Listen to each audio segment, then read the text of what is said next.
Le culte de ma mère et des saints dans l'Église. Ma fille bien-aimée, tu désires savoir quelle est ma pensée en ce qui concerne le dépouillement que l'on est en train d'opérer dans les églises en alléguant comme motif de vouloir ôter les idoles et de ne vouloir honorer que moi. Eh bien, ma fille, je te l'explique. L'Église est la maison de Dieu, c'est le lieu de l'oraison et de l'offrande sacrificielle. C'est le lieu où le peuple de Dieu se réunit et où, comme en un seul cœur, enserré par les liens de la charité, il célèbre avec mes ministres les divins mystères. L'Église est le lieu où est distribuée avec le pain eucharistique consacré, durant le saint sacrifice, ma parole, nourriture divine des âmes. L'Église est le lieu du silence et du recueillement, c'est-à-dire qu'aucune distraction ou parole inutile ne doit troubler l'entretien personnel ou collectif avec Dieu. Dans l'Église, il doit y avoir le Sancta Sanctorum, Saint des Saints, qui est la partie consacrée à Dieu où l'on conserve non plus les tables de la loi ni l'arche sainte, mais le Verbe fait chair, caché sous les apparences du pain.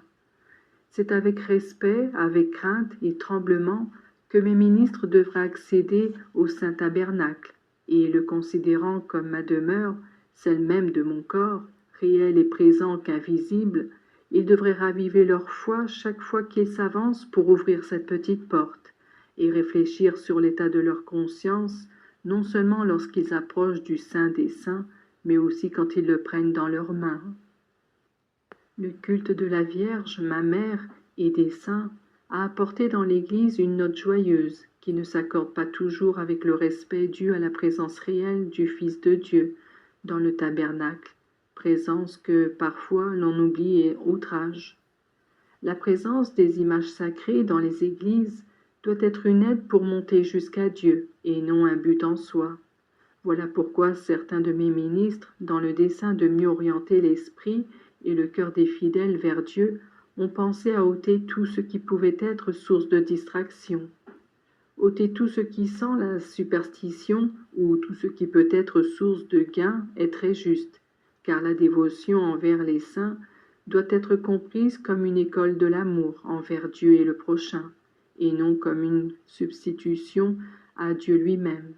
Mais éliminer toute image sacrée, et spécialement celle de ma très douce maman, qui a inspiré des peintres et des artistes de toutes les époques, ôter des églises, pour des raisons de christologie, ces images bénies qui ont suscité tant de spiritualité et tant d'amour dans les âmes, c'est une erreur. Mère de l'Église. Ma mère qui est aussi mère de l'Église, il y a une tâche à laquelle elle ne peut déroger. Si sa présence corporelle n'est pas visible, son œuvre est incessante et harmonieuse unie à la mienne, si bien que l'on peut affirmer ceci. De même qu'elle a été la corédemptrice du genre humain, elle est maintenant la collaboratrice dans la sanctification des âmes, au titre de l'éducatrice de vérité et d'épouse de l'Esprit Saint. Que dirais-tu si je demandais d'ôter de ta maison les photos de ta maman, de peur que tes enfants, en les regardant, ne t'aiment plus? Eh bien, sache que les images sacrées, surtout celles de ma maman, que vos ancêtres ont honorées avec une foi véritable, auxquelles ils se sont adressés avec tant de confiance, étaient pour eux non pas une chose morte, mais moyen de faire revivre dans leur esprit et dans leur cœur mes amis qui ont déjà gagné le paradis et sont dans la gloire des saints. Sache que ces images, bénies par moi, étaient et seront encore là où elles sont conservées, un puissant moyen de monter vers Dieu. Si l'ordre, la simplicité, l'harmonie sont de mise dans la maison de Dieu, l'élimination et le dépouillement de tout ne doivent pas donner à mes enfants un sentiment de désolation et de tristesse. L'Église est le lieu de la paix. La conscience purifiée, mes enfants reviennent à Dieu et éprouvent un grand contentement.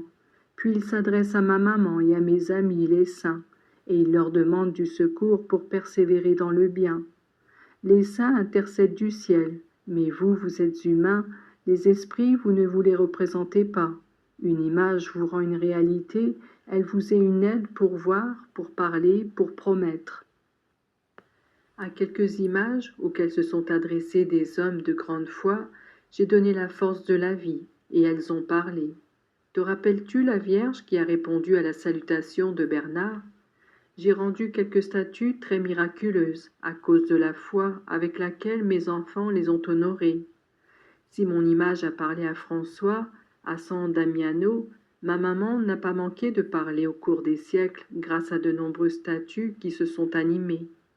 C'est pourquoi je te dis, ma fille, que s'il est juste d'éliminer tout ce qui ne convient pas à la maison de Dieu, parce que cela conduit à l'exagération ou à l'idolâtrie, même si la plupart du temps c'est inconscient, il est également juste et agréable à Dieu que la pensée de ma maman et des saints soit maintenue vivante dans l'esprit de mes enfants, et que leur présence, même sous forme d'image, soit une aide dans les peines de la vie et dans les longues batailles.